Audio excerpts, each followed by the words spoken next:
Baru-baru beredar sebuah viral sang kakak yang sedang menjemput adiknya yang tengah bersekolah saat hujan deras. Dalam video yang dibagikan ulang oleh akun Instagram @duniapunyacerita memperlihatkan sang kakak yang sedang menjemput adiknya yang masih bersekolah dasar. Kamis, tanggal 16 September tahun 2021. Video yang berdurasi 25 detik itu juga menunjukkan jika sang kakak tengah memakainya jaket untuk melindungi dirinya dari hujan.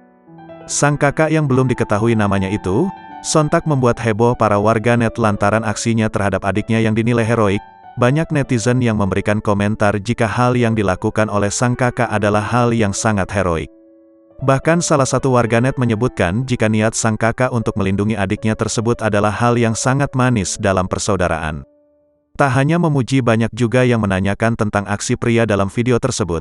Mereka mempertanyakan kepada sang kakak kenapa tidak berteduh terlebih dahulu saat memakaikan jaket terhadap adiknya.